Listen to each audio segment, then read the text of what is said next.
তো কি খবর ভাই লোক, তোমরা নিশ্চয় এতক্ষণ জেনে গেছো যে আমি সাং বাজছি কেন। তোমরা নিশ্চয় এটা বুঝতে পারো যে আমি ব্যাকগ্রাউন্ডে শাঁখের মিউজিক লাগিয়েছি। কে বলেছে? আমরা এক একটা প্রফেশনাল এডিটার, থুতুকে কিভাবে মুতো করতে হয় সেটা আমরা ভালোভাবে জানি। আর তুই পিছনে গান লাগিয়ে আমাদেরকে বোকা বানাবি আর আমরা ধরতে পারবো না ভেবেছিস? এক্স্যাক্টলি।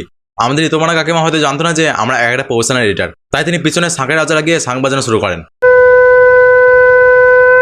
এবং তিনি আরেকটা ভুল করেছিলেন, সেটা হলো গাল না ফুলে শাঁখ বাজানো।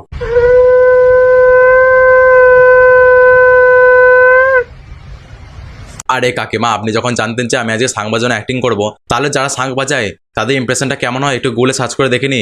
তা না করে আপনি অ্যাক্টিং করা চালু করে দিলেন।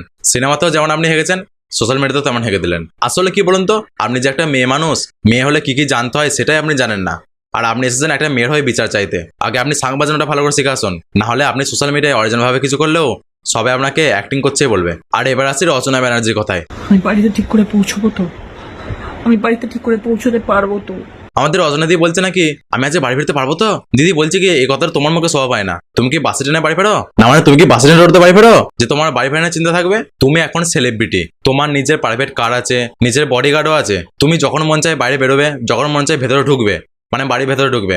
একবার নিজে সাধারণ মানুষের মতো যাতায়াত করে দেখা হতো দেখি, তখন বুঝবে কত ধানে কত চাল। আর ভিডিও কি মেকআপ ছাড়া করা যায় না? না মানে তুমি একটা প্রতিবাদী ভিডিও করছো, কোথায় চোখ থাকবে প্লেন আইলাইনার ছাড়া, কোথায় মুখ থাকবে মেকআপ ছাড়া, আর তা না করে তুমি সোশ্যাল মিডিয়া এত জ্ঞান দিচ্ছ।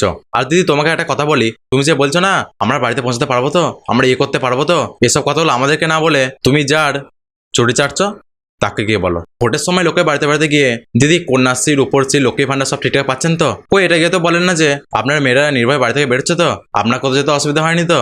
আসলে তখন তো আপনাদের বিবেক কাজ করে না, তখন তো শুধু আপনাদের আবেগ কাজ করে। আবেগ যান, আপনি যার হয়ে কাজ করছেন তাকে গিয়ে বলুন দিদি আপনি কি রাজ্য চালাচ্ছেন, আপনি থাকতে রাজ্য এরকম হয় কি করে, আপনি একটা করেন বার করুন, বলতে পারবেন? এসব কথাগুলো বলতে পারবেন? ও আমি তো ভুলে গেছিলাম যে আপনি শুধু ধোঁয়া দেখেন, চারিদিকে শুধু ধোঁয়া দেখেন। চিমনি থেকে শুধু ধোঁয়াই ধোঁয়া, অন্ধকার। চিমনি থেকে শুধু ধোঁয়াই ধোঁয়া, অন্ধকার রাস্তাঘাট। আর আপনারাই আবার বলেন আমরা ঘর থেকে বেরোতে পারবো তো? যত সব ন্যাকাচুদির দল।